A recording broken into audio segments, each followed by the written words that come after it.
قرآن مجید میں اللہ سبحانہ و تعالی نے فرمایا ہے فَإِذَا قَرَأْتَ الْقُرْآنَ فَاسْتَعِذْ بِاللَّهِ مِنَ الشَّيْطَانِ الرَّجِيمِ، جب بھی آپ قرآن پڑھیں تو شیطان مردود سے بچتے ہوئے اللہ سے پناہ مانگ لیں۔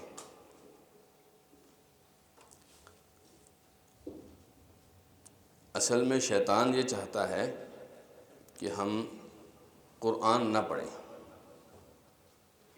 شیطان یہ چاہتا ہے، اور اس کے لیے وہ ہر طرح کا زور لگاتا ہے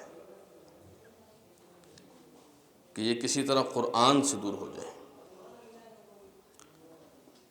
اس لیے اللہ سبحانہ و تعالی نے فرمایا کہ جب تم قرآن پڑھو تو اللہ سے پناہ مانگ لو کہ اللہ ہمیں شیطان سے بچا لے۔ آپ دیکھتے ہیں کہ کئی لوگ ایسے ہیں جو قرآن پڑھنے کے باوجود بھی قرآن ان کے اوپر اثر نہیں کرتا۔ اس کی وجہ یہ ہے کہ شیطان اتنا غالب ہوتا ہے ان کے اوپر کہ قرآن کے اثرات ان کے دل تک نہیں پہنچنے دیتا۔ اور یہ بات اللہ تعالیٰ نے سورہ مجادلہ میں 28ویں پارے میں بیان کی ہے کہ استحوذ علیہم الشیطان فانساہم ذکر اللہ، شیطان نے ان کے اوپر غلبہ پا لیا ہے، اس لیے انہیں اللہ کا ذکر بھلا دیا ہے۔ تو ہمارے لیے کیا ضروری ہے؟ جب بھی قرآن پڑھیں تو اعوذ باللہ من الشیطان الرجیم ضرور پڑھیں۔ اسی طرح رسول اکرم صلی اللہ علیہ وسلم سے ایک اور انداز بھی ثابت ہے، آپ پڑھتے تھے اعوذ باللہ السمیع العلیم من الشیطان الرجیم من ہمزہ ونفخہ ونفثہ، میں اس اللہ کی پناہ مانگتا ہوں جو بہت سننے والا ہے اور بہت علم والا ہے، شیطان مردود سے بچ کر، اس کی پھونکوں سے بچ کر، اس کے کبر اور تکبر سے بچ کر، اور اس کے شعر اور وسوسوں سے بچ کر، کیونکہ شیطان کبھی کبھی پھونکے مارتا ہے کہ آپ کسی طرح اللہ کے ذکر سے دور ہو جائیں۔ کبھی کبھی شیطان آپ کے دل میں تکبر ڈالتا ہے، مجھے کیا ضرورت ہے، یہ مولوی صاحب کو جو آتا ہے یہ تو مجھے بھی پتہ ہے، ایسی بھی باتیں لوگ سوچتے ہیں جی، ہم نے تو پڑھا ہوا ہے جی، اس طرح کا تکبر ڈالتا ہے شیطان۔ اسی طریقے سے شیطان شعر ڈالتا ہے۔ شعر سے مراد کیا ہے کہ شیطان آپ کو ایسی چیزیں پڑھنے پر لگا دیتا ہے جس سے آپ کو کوئی فائدہ نہیں ہوگا، اور ایسی چیز جو آپ کی دنیا اور آخرت کی زندگی کا باعث ہے اس سے آپ کو ہٹا دیتا ہے۔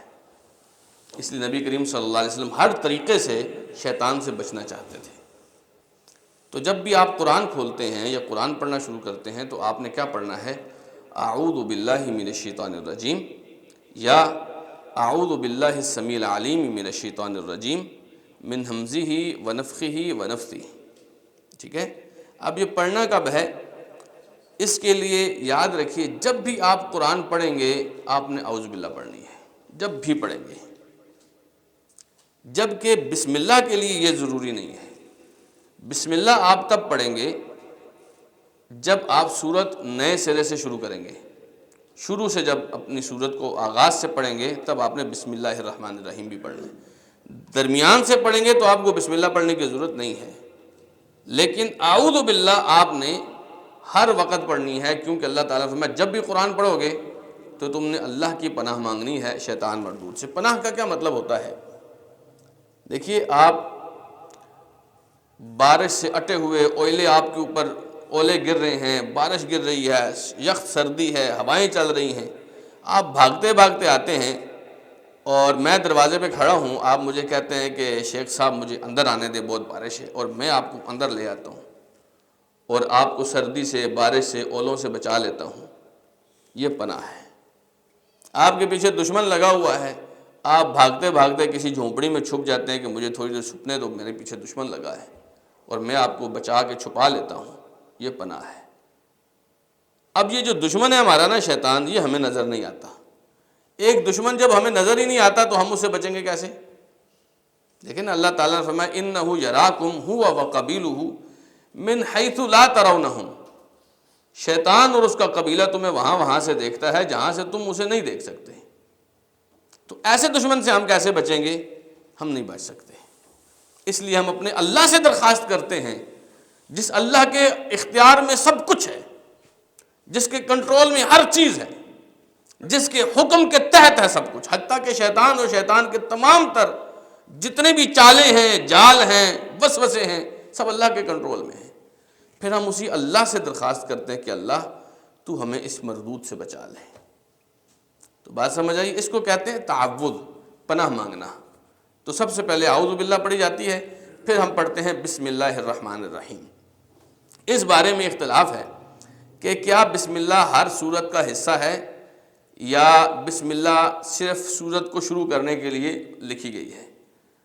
صحیح بات، جو راجح بات معلوم ہوتی ہے واللہ عالم، وہ یہ ہے کہ بسم اللہ برکت کے لیے ہر سورت کا حصہ بنایا گیا ہے، خاص طور پر سورہ فاتحہ کا، کیونکہ رسول اکرم صلی اللہ علیہ وسلم نے فرمایا کہ سورہ فاتحہ یہ سبع من المثانی ہے۔ قرآن مجید میں اللہ تعالیٰ نے فرمایا نا کہ وَلَقَدْ آتَيْنَاكَ سَبْعًا مِّنَ الْمَثَانِي وَالْقُرْآنِ الْعَظِيمِ، ہم نے آپ کو 7 آیتیں ایسی دی ہیں جو بار بار دہرائی جاتی ہیں اور قرآن عظیم دیا ہے۔ اب یہ 7 آیتیں کون سی ہیں؟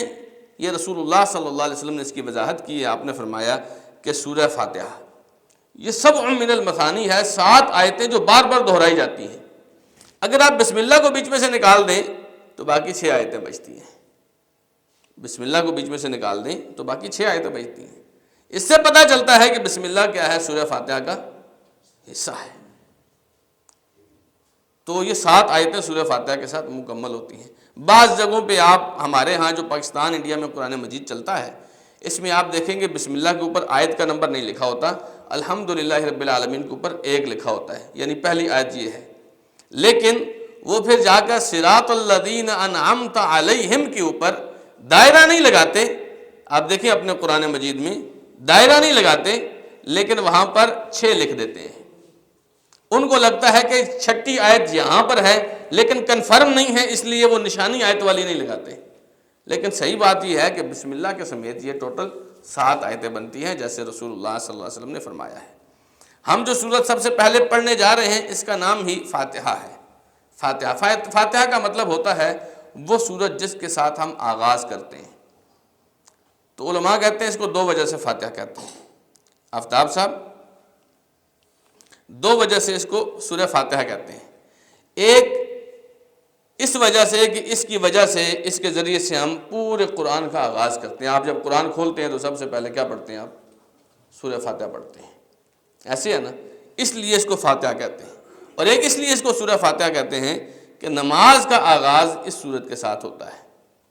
کوئی نماز بھی ایسی نہیں ہے، جیسے رسول اللہ صلی اللہ علیہ وسلم نے فرمایا لا صلاۃ لمن لم یقرأ بفاتحۃ الکتاب، اس آدمی کی کوئی نماز نہیں ہوتی جس نے نماز میں سورہ فاتحہ نہیں پڑھی۔ تو اس کا ایک نام کیا ہے؟ سورہ فاتحہ۔ ایک اس کا نام ہے ام الکتاب یا ام القرآن۔ ام الکتاب یا ام القرآن اس لیے کہا جاتا ہے، علماء کہتے ہیں کہ یعنی ماں، کا ترجمہ ہے ماں۔ اس لیے کہتے ہیں، کسی بھی چیز کو اس لیے کہا جاتا ہے جو چیز اپنے باقی چیزوں کو اپنے گرد جمع کر لے، اس کو کہتے ہیں۔ جنگوں کے دوران جو جھنڈا ہوتا تھا، جس جھنڈے سے پتہ چلتا تھا یہ ہماری فوج ہے، اس جھنڈے کے ارد گرد سارے لوگ جمع ہوتے تھے۔ اس لیے آپ روایتیں پڑھی ہوں گی کہ جھنڈے کو گرنے نہیں دیا۔ کیا مطلب ہے؟ جب جھنڈا گر جاتا ہے نا، سارا لشکر بکھر جاتا ہے۔ جب تک وہ جھنڈا قائم ہے، لوگ اس جھنڈے کے ارد گرد آتے رہتے ہیں۔ اس لیے اس جھنڈے کو عربی میں بھی کہا جاتا ہے۔ مکہ کو ام القریٰ قرآن مجید میں کہا گیا، ام القریٰ، اس لیے کہ جتنی بھی دنیا کی بستیاں ہیں ان ساری بستیوں کو لپیٹ کے مکہ اپنے آنگن میں لے آتا ہے۔ امریکہ سے، یورپ سے، کینیڈا سے، پاکستان سے، کہاں سے لوگ بھاگم بھاگ مکہ کی طرف جاتے ہیں۔ اس لیے اس کو ام القریٰ کہا جاتا ہے کہ کوئی بستی ایسی نہیں ہے جہاں سے لوگ اس بستی کی طرف نہ آتے ہوں۔ تو سورہ فاتحہ کو بھی اس لیے کہا جاتا ہے کہ آپ نے کچھ بھی پڑھنا ہے نماز کے اندر، اس سے پہلے آپ کو سورہ فاتحہ پڑھنی پڑے گی۔ اور دوسری بات یہ ہے، سورہ فاتحہ میں وہ تمام مضامین وہ تمام عنوان، وہ قرآن مجید کے وہ تمام دعوت یا پیغام جو پورے قرآن میں دیا گیا ہے، اس کا خلاصہ سورہ فاتحہ میں دیا گیا ہے، اس کا خلاصہ سورہ فاتحہ میں دیا گیا ہے، اس لیے اس کو ام الکتاب یا ام القرآن بھی کہا جاتا ہے۔ سورہ فاتحہ کا ایک نام ہے شفا، شفا، اس کو نبی کریم صلی اللہ علیہ وسلم نے شفا قرار دیا ہے۔ یہ آپ کی جسمانی اور روحانی تمام بیماریوں کے لیے سورہ فاتحہ شفا ہے، جسمانی اور روحانی تمام بیماریوں کے لیے، حتیٰ کہ اگر کسی کی ٹانگ ٹوٹی ہے اور اس نے پلسٹر کروایا ہے، اس کے اوپر بھی اگر سورہ فاتحہ پڑھ کے دم کیا جائے تو وہ انشاءاللہ بہتر ہو جائے گی۔ اور اس کا نام شفا پڑا کہاں سے ہے؟ وہ حدیث میں آتا ہے ایک آدمی کو، کافر آدمی کو ایک سانپ نے ڈس لیا تھا، تو حضرت ابو سعید خدری رضی اللہ تعالیٰ عنہ نے 3 دن 7 مرتبہ سورہ فاتحہ پڑھ کے وہاں پر دم کیا تھا۔ اب سانپ کا ڈسا ہوا ایک زہر ہے، لیکن حضرت ابو سعید خدری رضی اللہ عنہ نے جب دم کیا تھا، وہ تیسرے دن بالکل حشاش بشاش ہو گیا، جیسے اس کو کوئی مسئلہ تھا ہی نہیں۔ جب یہ واقعہ آ کے انہوں نے نبی کریم صلی اللہ علیہ وسلم کو بتایا تو آپ نے فرمایا کہ تمہیں کس نے بتایا کہ یہ شفا ہے؟ اب کس نے بتایا تھا؟ وہ تو رسول اللہ نے بتایا تھا نا صلی اللہ علیہ وسلم۔ اسی طریقے سے اس کا ایک نام ہے رقیہ، دم، وہ بھی اسی طرح کی ایک حدیث ہے، اس سے یہ ماخوذ ہے۔ سورہ فاتحہ کے اور بھی بہت سارے نام ہیں، اگر ہم ناموں کی تفصیل میں جائیں تو کافی وقت لگ جاتا ہے، لیکن یہ بنیادی نام ہے جس کی وجہ سے سورہ فاتحہ بہت مشہور ہے۔ سورہ فاتحہ انتہائی عظیم سورت، انتہائی عظیم سورت۔ اللہ تعالیٰ نے خود اس سورہ فاتحہ کو قرآن عظیم قرار دیا، خود۔ وَلَقَدْ آتَيْنَاكَ سَبْعًا مِّنَ الْمَثَانِي وَالْقُرْآنَ الْعَظِيمِ، انتہائی عظمت والی یہ سورت ہے سورہ فاتحہ۔ اور جب آپ اس کے مضامین دیکھیں گے تو آپ کو پتہ چلے گا ایک بندے کو بندہ بنانے کے لیے یہ سورت کافی ہے، سورہ فاتحہ۔ تو سورہ فاتحہ کا آغاز کہاں سے ہوتا ہے؟ بسم اللہ الرحمن الرحیم۔ با کا مطلب ہوتا ہے، با کے ویسے نا کافی سارے مطلب ہوتے ہیں، لیکن 10 قسم کی با ہوتی ہے، لیکن ایک اس کا مطلب ہوتا ہے استعانت۔ استعانت کا مطلب ہوتا ہے مدد مانگنا، جیسے ہم آگے سورہ فاتحہ میں پڑھیں گے نا، ایاک نعبد و ایاک نستعین، اس کا مطلب ہوتا ہے مدد مانگنا۔ تو یہ با یہاں پر استعانت کی ہے۔ مطلب کیا ہے کہ یہاں پر با لگانے سے مدد مانگی گئی ہے کہ میں مدد مانگتا ہوں اللہ کے نام کی، اللہ کے نام کی مدد مانگتا ہوں۔ اللہ کا نام انتہائی مبارک چیز ہے۔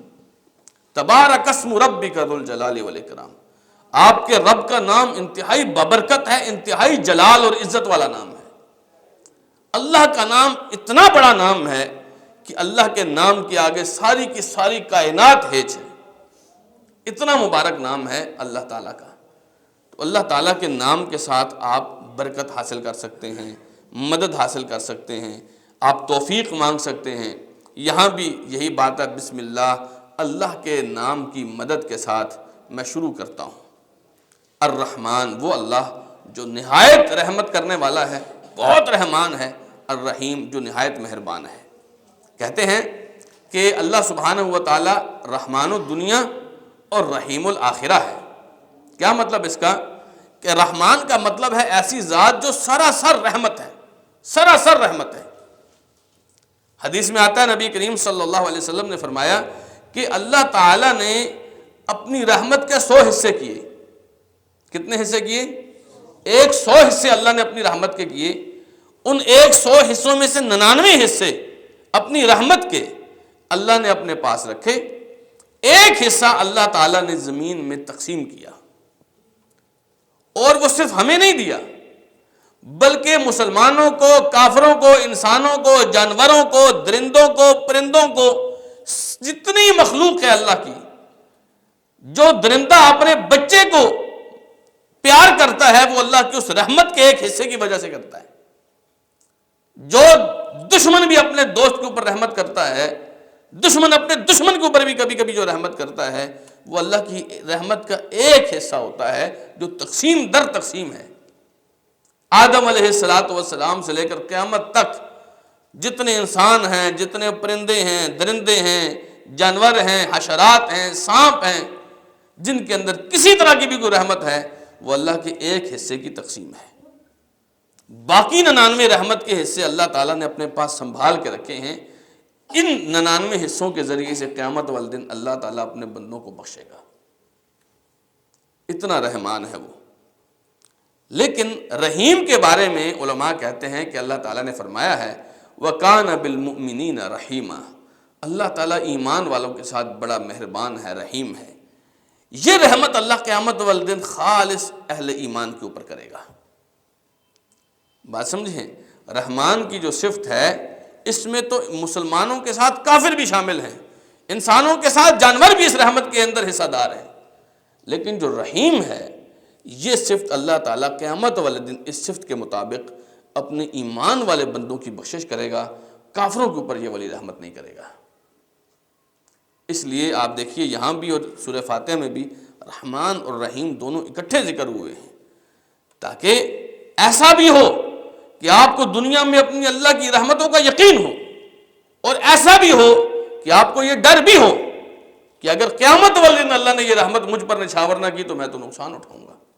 جیسے اللہ کی رحمت کے ذریعے ہم اپنے گناہوں کے باوجود دنیا میں دندناتے پھرتے ہیں، اگر قیامت والے دن اللہ نے وہ رحمت مجھ سے چھین لی اور رحمت نہ کی تو پھر میرا کیا بنے گا؟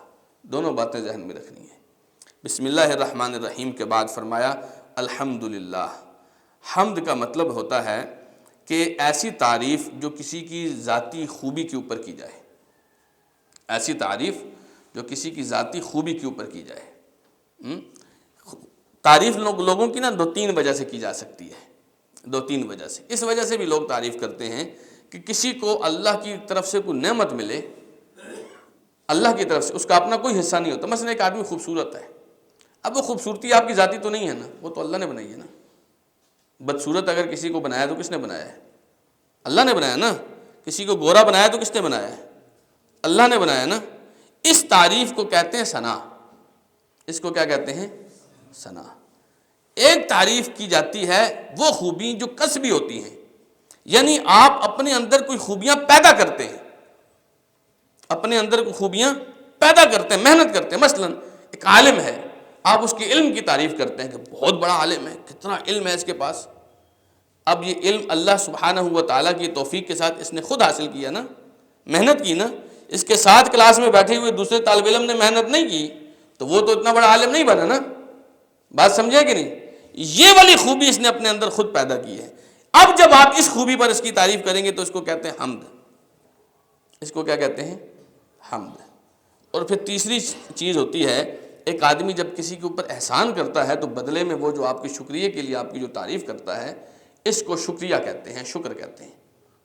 تو الحمد کے اندر تمام طرح کی تعریفیں ہیں، وہ جو ذاتی خوبیوں کی وجہ سے ہیں، وہ جو آپ کے اعمال کی وجہ سے آپ کی تعریف ہو رہی ہے، یا وہ جو آپ کے احسانات کی وجہ سے اللہ ذاتی طور پر بھی بے انتہا شکریہ کے اور تعریف کے لائق ہے۔ اللہ کے ہمارے ساتھ جو رحمتوں بھرے رویے ہیں اس کی وجہ سے وہ بے انتہا تعریفوں کے لائق ہے، اور اللہ سبحانہ و تعالیٰ کا ہمارے اوپر جو احسان ہے اس کی وجہ سے بے انتہا تعریفوں کے لائق ہے۔ الحمدللہ۔ اللہ کے لیے تمام تر تعریفیں کس کے لیے ہیں؟ اللہ کے لیے۔ حتیٰ کہ دنیا میں ہم جس کی بھی تعریف کرتے ہیں وہ بالواسطہ اللہ ہی کی تعریف ہوتی ہے۔ اگر کسی کے علم کی آپ تعریف کرتے ہیں تو اس کو یہ علم کس نے عنایت کیا ہے؟ کیا خیال ہے آپ کا؟ اگر کوئی آدمی لوگوں کے اوپر بہت احسانات کرتا ہے اس کو احسان کی توفیق کس نے دی ہے جی؟ اللہ تعالیٰ نے۔ اللہ کی ان صفات سے متاثر ہو کر اگلا احسان کرتا ہے، اللہ کے حکموں سے متاثر ہو کر اللہ بندہ احسان کرتا ہے۔ تو دنیا میں کسی کی بھی کوئی تعریف ہے وہ تعریف حقیقت میں کس کی ہو جاتی ہے؟ اللہ کی ہو جاتی ہے۔ پھر فرمایا اللہ سبحانہ و تعالیٰ نے رب العالمین، جو تمام جہانوں کا رب ہے۔ رب کا مطلب ہوتا ہے آپ کی درجہ بدرجہ پرورش کرنا، درجہ بدرجہ پرورش کرنا۔ جب آپ ماں کے پیٹ میں تھے نا، نہ آپ کو پتا تھا نہ آپ کی ماں کو پتا تھا، نہ ان کے اختیار میں کچھ تھا نہ آپ کے اختیار میں کچھ تھا۔ تو وہاں ماں کے پیٹ میں ہمیں کس نے انتہائی حفاظت کے ساتھ پالا، 9 مہینے تک اس نے پالا۔ کس نے پالا؟ کیا خیال ہے آپ کا؟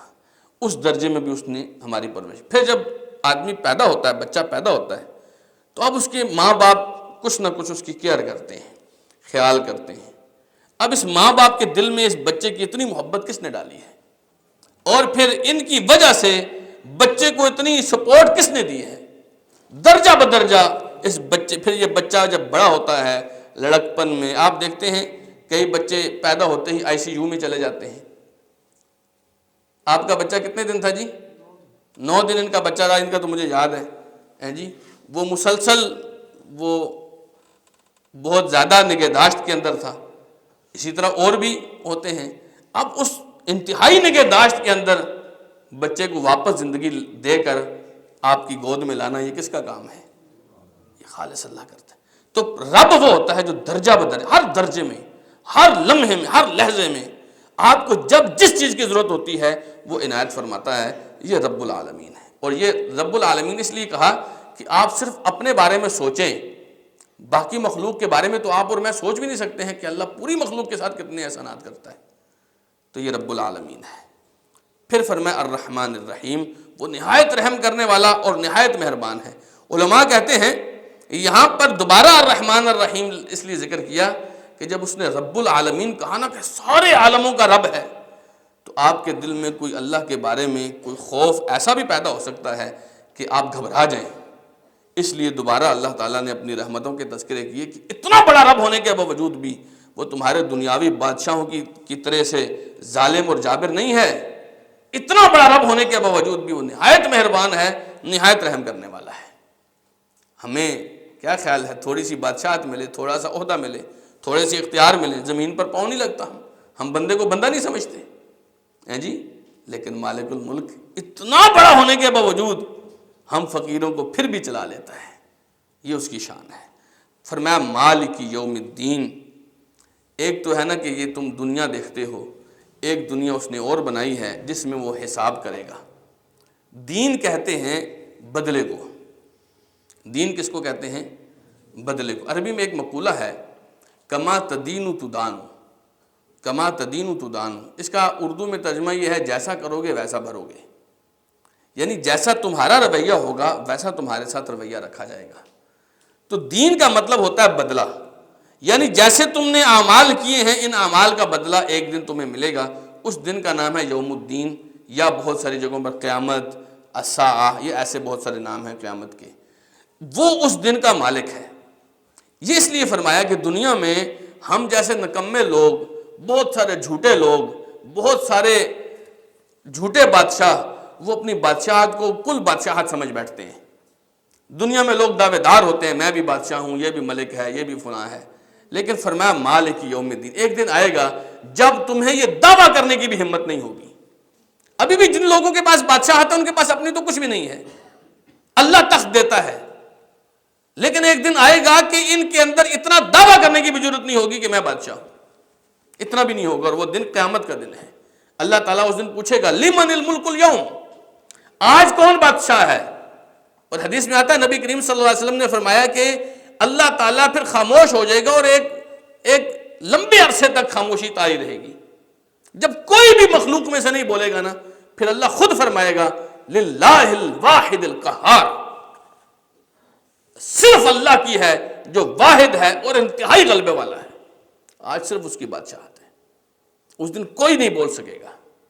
وَخَشَعَتِ الْأَصْوَاتُ لِلرَّحْمَنِ فَلَا تَسْمَعُ إِلَّا ہَمْسًا، فرمایا آوازیں رحمان کے سامنے بالکل جھک جائیں گی، آپ کو صرف لوگوں کی خسر پسر تو بات اتنی تو آواز آئے گی لیکن سمجھ کچھ بھی نہیں آئے گا، لوگ کچھ نہیں کہہ سکیں گے۔ تو اللہ تعالیٰ خود فرمائے گا کہ آج میں ہوں۔ تو یہ اس کا تذکرہ ہے کہ جس دن تمہاری ان بادشاہت کے جھوٹے دعووں کی بھی ہمت نہیں ہوگی نا، اس دن بھی وہ بادشاہ ہوگا۔ تو کیا خیال ہے اتنے بڑے بادشاہ کے بارے میں ہم کتنی غفلتیں کر جاتے ہیں، کتنی سستیاں کر جاتے ہیں۔ راستے پر چل چل کے اس کو پکا کر دیا جاتا ہے نا۔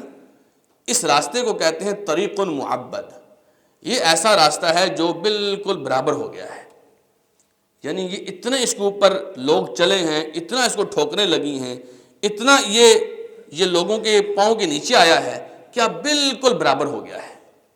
بالکل ایسے ہی اللہ کا بندہ ایسا ہی ہوتا ہے، اسے اللہ تعالیٰ جس طرح کا بھی حکم دیتا ہے یہ اس راستے کی طرح ہوتا ہے، ہر حکم کے سامنے اس کا صرف سر جھکا ہوتا ہے۔ انما قول المؤمنین اذا دعوا الی اللہ ورسولہ لیحکم بینہم ان یقولوا سمعنا واطعنا، ایمان والوں کا ایک کلمہ ہوتا ہے کہ ہم نے بات سنی اور ہم نے مان لی۔ ایمان والوں کا یہی رویہ ہوتا ہے۔ تو ایاک نعبد، اللہ ہم کبھی بھی تیری ذات سے آگے کسی اور کی عبادت نہیں کریں گے۔ اور عبادت کا مطلب، جب بھی ہم عبادت کا نام لیتے ہیں نا، ڈائریکٹ ہماری نظر جاتی ہے سجدے کے اوپر، اور اس کے علاوہ ہم کسی کو عبادت سمجھتے ہی نہیں، حالانکہ ایسی بات نہیں ہے۔ عبادت کا سب سے بنیادی مطلب یہ ہے اطاعت اور فرما برداری کرنا، اطاعت اور فرما برداری کرنا۔ جو لوگ اللہ کی فرما برداری نہیں کرتے، اللہ کی اطاعت نہیں کرتے، اللہ تعالیٰ کے احکام کے اوپر چلتے نہیں، جہاں سے اللہ نے منع کیا ہے وہاں سے منع نہیں ہوتے، یہ عبادت کا حق ادا نہیں کرتے ہیں۔ تو ہم جب یہ کہتے ہیں نا ایاک نعبد، اللہ ہم صرف تیری عبادت کرتے ہیں، ساتھ میں ہم جا کر اللہ کی نافرمانیاں کرتے رہیں، یہ ہمارا جھوٹا دعویٰ ہے۔ اس دعوے کے اوپر ایک دفعہ نظر ثانی کرنی چاہیے۔ وَإِيَّاكَ نَسْتَعِينُ، لیکن ہم بندے ہیں، ہم محتاج ہیں، ہمیں ایک ایسے رب کی ضرورت ہے جو ہر لحظہ ہمارا خیال کرے۔ تو ہم اپنے اللہ سے کہتے ہیں اللہ جب عبادت صرف تیری کرتے ہیں تو ہماری کوئی اور مدد کرنے کے لیے تو باقیوں کا تو ہم انکار کر دیے نا۔ باقی لوگ تو اپنی اپنی طرف بلاتے ہیں، ہم کہتے ہیں نہیں مانتے کسی کو بھی، باقیوں کا تو انکار ہے۔ جب باقیوں کو ہم نہیں مانتے ہیں تو جب یہ لوگ مخالفت میں آئیں گے تو مدد ہم کس سے مانگیں گے؟ وَإِيَّاكَ نَسْتَعِينُ، صرف تجھ سے مدد مانگیں گے۔ پھر فرمایا کہ اہدنا الصراط المستقیم۔ اچھا، مدد کے ساتھ ہی اللہ تعالیٰ نے جو ذکر کیا ہے وہ کیا ہے؟ اللہ ہمیں سیدھا راستہ دکھا۔ آپ سب سے بہترین مدد جو اللہ سے مانگ سکتے ہیں نا، وہ ہدایت ہے اور صراط مستقیم ہے۔ ہم اللہ سے اپنی دعاؤں میں یہی ایک چیز نہیں مانگتے، یہی ایک چیز نہیں، باقی دنیا ساری مانگ رہے ہوتے ہیں، کوٹھی دے دے، بنگلہ دے دے، کار دے دے، نیک اولاد دے دے، سارا کچھ دے دے، اللہ سے ہدایت اور صراط مستقیم نہیں مانگ رہی ہوتی۔ حالانکہ مانگنے کی چیز یہ ہے، سکھایا اللہ نے مانگنا کیسے ہے تم نے۔ اللہ سے جب مدد مانگو گے نا تو سب سے بنیادی مدد یہ مانگنا، اللہ فتنوں کے اس دور میں، شریروں کے اس دور میں، دشمنوں کے اس دور میں، شیطان کے جال سے اور چال سے دنیا بھری ہوئی ہے، اللہ ہمیں صراط مستقیم دکھانا۔ اور صراط مستقیم پتہ کیا ہوتا ہے؟ وہ سب سے مختصر ترین راستہ جو آپ کو اللہ کے پاس لے جائے، آپ کو جنت میں لے جائے، وہ صراط مستقیم ہے۔ صراط الذین انعمت، اب صراط مستقیم کو ڈیفائن کیا، واضح کیا کہ یہ کون سا راستہ مانگ رہے ہیں ہم۔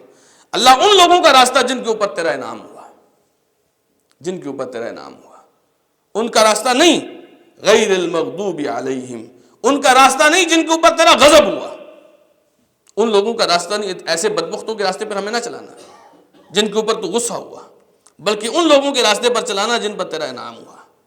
ان لوگوں کے راستے پر نہ چلانا جو گمراہ تھے، جن کو راستہ ہی نہیں سمجھ آتا تھا، ہمیں ان لوگوں کے راستے پر چلانا جن پر تیرا انعام ہوا۔ سورہ نساء کے اندر اللہ تعالیٰ نے یہ بات بھی واضح کی ہے، انعام کس کے اوپر ہوا، یہ بات بھی اللہ نے واضح کی ہے۔ فرمایا کہ وَمَن يُطِعِ اللَّهَ وَالرَّسُولَ فَأُولَٰئِكَ مَعَ الَّذِينَ أَنْعَمَ اللَّهُ عَلَيْهِمْ، جس نے اللہ اور اس کی رسول کی اطاعت کی، اللہ اس کے رسول کی اطاعت کی، یہ وہ لوگ ہیں جو ان کے ساتھ ہوں گے جن پر اللہ نے انعام کیا ہے۔ یاد رکھیے، مستقیم کے دو مطلب ہیں، ایک مطلب ہے سیدھا، بالکل سیدھا، اور ایک مستقیم کا مطلب ہے اس پر استقامت والا۔ ٹھیک ہے، ایک مستقیم کا مطلب ہے سیدھا راستہ، ایک مستقیم کا مطلب ہے وہ راستہ جس پر آپ کو استقامت حاصل ہو، جس کے اوپر آپ ہمیشہ چلتے رہیں۔ کتنی دفعہ ایسے ہوتا ہے ہم رمضان میں بڑے جوش و خروش کے ساتھ دین کی طرف راغب ہوتے ہیں، پھر نکل جاتے ہیں، دائیں نکل جاتے ہیں بائیں، ایسا ہوتا ہے کہ نہیں ہوتا؟ ہم کسی مولوی صاحب کی تقریر سن کے بڑا عزم کر لیتے ہیں، نہیں جی آج کے بعد تو صراط مستقیم، کچھ دنوں بعد پھر پھسلے ہوتے ہیں۔ تو اس کی وجہ یہ ہے اللہ تعالیٰ نے صراط مستقیم دکھایا تو ہے لیکن استقامت نہیں دی، تو استقامت مانگیے۔ پھر اس صراط مستقیم میں نا دو طرح کے لوگ ہوتے ہیں، ایک وہ لوگ جنہیں صراط مستقیم کا علم ہوتا ہے، یہ بات یاد رکھیے، بہت قیمتی بات ہے یہ، وہ لوگ جنہیں صراط مستقیم کا علم ہوتا ہے لیکن علم ہونے کے باوجود وہ صراط مستقیم پر نہیں چلتے، یہ وہ بدبخت ہیں جن کے اوپر اللہ اپنا غضب ڈھاتا ہے، اللہ غصہ کرتا ہے، اللہ کو سخت غصہ آتا ہے ان لوگوں کے اوپر۔ اور یہاں مراد یہودی ہیں، یہودیوں کے پاس علم تھا، ان کو پتا تھا صراط مستقیم کیا ہے لیکن چلتے نہیں تھے صراط مستقیم پر۔ ایک یہ پارٹی، دوسری وہ پارٹی جس کو صراط مستقیم پتا تو چلا لیکن صراط مستقیم کے چکر میں وہ گم ہو گئے، وہ صحیح راستے پر، آپ عبادت کرنا چاہتے ہیں، آپ کو عبادت کا طریقہ ہی نہیں پتا، تو عیسائیوں کے ساتھ ایسا ہوا کہ ان کا دین شروع میں ہی بدل دیا گیا. اب یہ اللہ کے قریب جانا چاہتے ہیں لیکن ان کے پاس راستہ کوئی بھی نہیں تھا, گمراہ, ان کا راستہ گم ہو گیا تھا. یہ ضالین ہیں, یہ اصل راستے سے ہٹ گئے تھے. دو پارٹیاں غلط, ایک وہ جنہیں صراط مستقیم کا علم ہے لیکن چلتے نہیں ہیں, ایک وہ جو چلنا چاہتے ہیں لیکن ان کے علم ہی نہیں ہے, وہ غلط راستوں پہ چلتے ہیں. پھر یہی معاملہ ہمارے ہاں بدعتی لوگوں کا ہوتا ہے, جو جنت تو کمانا چاہتے ہیں لیکن غلط طریقوں سے جنت کمانا چاہتے ہیں, اور وہ غلط طریقوں سے کبھی بھی جنت میں نہیں پہنچتے. دیکھیے نا, آپ نے جانا ہے پنڈی, آپ بیٹھے ہیں پشاور کی گاڑی میں, پنڈی پہنچ جائیں گے آپ؟ کبھی بھی نہیں ایسے ہوتا نا, کیونکہ آپ بالکل غلط ڈائریکشن پہ بیٹھے ہیں. آپ کو راستے کا علم ہونا چاہیے, اور اگر راستے کا علم ہے, آپ کو پتہ ہے پشاور اس سائڈ پہ ہے, پنڈی اس سائڈ پہ ہے, آپ جان بوجھ کر یہ میرا دوست پشاور جا رہا ہے چلو اس کی گاڑی میں بیٹھ جاتے ہیں, تو آپ پنڈی پہنچیں گے؟ جان بوجھ کے آپ دوسری غلط راستے پر چلے نا. تو دونوں لوگ ایسے تھے, ایک وہ جن کے پاس علم تھا عمل نہیں تھا, ایک وہ جن کے پاس عمل تھا بڑی باتیں کرتے تھے لیکن صحیح راستہ ہی نہیں تھا ان کے پاس. اب تیسرا جو گروہ ہے وہ اہل ایمان کا ہے, جنہیں اللہ صراط مستقیم دکھاتا ہے تو وہ اس کے اوپر چل پڑتے ہیں. بس یہ ہمارا کام ہے, ہمیں اللہ تعالیٰ صراط مستقیم دکھائی بھی, اور ہم اللہ تعالیٰ سے دعا کرتے ہیں اللہ اس پر چلنے کی بھی ہمیں توفیق عطا فرمائے. سورہ فاتحہ کے آخر میں رسول اللہ صلی اللہ علیہ وسلم پڑھا کرتے تھے آمین. خاص طور پہ نماز میں نبی کریم صلی اللہ علیہ وسلم نے فرمایا کہ اذا قال الامام ولا الضالین فقولوا آمین, جب امام ولا الضالین کہے تو آپ آمین کہو. فمن وافق تأمینہ تأمین الملائکہ غفر له ما تقدم من ذنبہ, جس کا آمین فرشتوں کی آمین کے ساتھ مل گیا اس کے گزشتہ سارے گناہ معاف ہو جاتے ہیں. اب یہاں بہت سارے لوگ یہ سمجھتے ہیں کہ فرشتوں کی تو ہمیں آواز ہی نہیں آتی, تو ہم کیا کریں؟ یاد رکھیے فرشتوں کا اپنا ایک جہان ہے, وہ اپنے جہان میں کہتے ہیں جیسے ہمیں رسول اللہ نے بتایا صلی اللہ علیہ وسلم. ہماری اپنی ایک نسبت ہے, ہمارا اپنا ایک جہان ہے, ہمیں یہاں پر کہنا ہے. اب فرشتوں کے ساتھ وہ کیسے کہتے ہیں وہ اللہ کو پتہ ہے, اسی لیے اللہ نے ہماری آمین کو میچ کر لینا ہے کہ جس کی آمین فرشتوں کی آمین کے ساتھ مل رہی ہے وہ اس کے گناہ معاف ہو جائیں گے. اور اس میں سب سے بہترین طریقہ آپ کو کیسے پتہ چلے گا فرشتوں کی آمین کیسی ہے؟ ہم رسول اللہ سے دیکھ لیں گے صلی اللہ علیہ وسلم. رسول اللہ صلی اللہ علیہ وسلم کے بارے میں آتا ہے اذا قال اذا امن مد بها صوتہ, نبی کریم صلی اللہ علیہ وسلم جب آمین کہتے تھے اپنی آواز کو مد دیتے تھے, لمبا کرتے تھے, آمین ایسے کرتے تھے. ایک حدیث میں آتا ہے رفع بها صوتہ, اللہ کے رسول صلی اللہ علیہ وسلم آمین کہتے ہوئے اپنی آواز کو اونچا کرتے تھے. بات سمجھیں؟ بلکہ صحیح بخاری میں ہے, صحیح بخاری میں حضرت عبداللہ ابن زبیر رضی اللہ تعالیٰ عنہ کے شاگرد ہیں عطا ابن ابی رباح, اتنے مبارک شاگرد ہیں یہ. عطا ابن ابی رباح کہتے ہیں تابعین کے سردار تھے عطا ابن ابی رباح. عطا ابن ابی رباح صحیح بخاری کے الفاظ ہیں, کہتے ہیں میں نے 200 صحابہ سے ملاقات کی. بلکہ سنن ترمذی میں امام ترمذی نے لکھا ہے کہ امام ابو حنیفہ رحمۃ اللہ علیہ فرمایا کرتے تھے کہ ما رأیت افضل من عطا, میں نے عطا سے افضل کوئی نہیں دیکھا. تو عطا ابن ابی رباح رحمہ اللہ کہتے ہیں میں نے حضرت عبداللہ ابن زبیر رضی اللہ عنہ کے پیچھے نماز پڑھی بیت اللہ کے اندر. حضرت عبداللہ ابن زبیر بیت اللہ کے امیر تھے, ادھر نماز پڑھی. عبداللہ ابن زبیر نے آمین کہی اور پیچھے نمازیوں نے بھی آمین کہی, اتنی اونچی آمین کہی کہتے ہیں حتی ان للمسجد للجہ, مسجد ایک دفعہ گونج اٹھی, مسجد ایک دفعہ گونج اٹھی اتنے زور سے. سارے لوگ, ایسا نہیں کہ چیخ کے کہنا آپ نے, لیکن جب پوری بھری مسجد کہے گی نا اپنی آواز میں تو مسجد واقعی گونج اٹھے گی. ہمارے ہاں ہم عام طور پہ سنت سے محروم رہتے ہیں, یہ سنت ہے رسول اللہ صلی اللہ علیہ وسلم کی. اور صحیح حدیث میں ہے کہ آمین اونچی کہنی چاہیے اور کھینچ کے کہنی چاہیے. بعض لوگ صرف ٹوٹل پورا کرتے آمین, ایسے نہیں. رسول اللہ صلی اللہ علیہ وسلم کا طریقہ ہے آمین.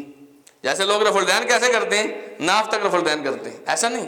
رسول اللہ صلی اللہ علیہ وسلم کندھوں تک اٹھاتے تھے ہاتھ. جو رفع الدین تک کرتے ہیں وہ سنت پہ عمل کر کے بھی سنت سے محروم رہ جاتے ہیں کیونکہ غلط کر رہے ہیں. ایسے ہی جو امین ایسے کہہ دیتے ہیں, شرم و شرمی کہہ دیتے ہیں, تو یاد رکھیے وہ سنت پوری نہیں کر رہے. سنت یہ ہے آپ نے مد دینی ہے, مد, اس کو مد بہا صوتہ, تو آمین لمبا کر کے کہنا ہے انشاءاللہ. اگلی صورت ہے ہماری سورہ بقرہ. یہ مدنی صورت ہے, اس کا یہ ہجرت کے بعد نازل ہوئی. سورت کی 2 قسمیں ہوتی ہیں, ایک مکی ہوتی ہے ایک مدنی. مکی وہ ہوتی ہے جو ہجرت سے پہلے نازل ہوئی ہے, اور مدنی وہ ہوتی ہے جو ہجرت کے بعد نازل ہوئی ہے. ہجرت کے بعد نازل ہونے والی صورت اگر مکے میں بھی نازل ہوئی ہے تو وہ مدنی کہلائے گی, کیونکہ اس کا ہجرت سے کے بعد سے تعلق ہے۔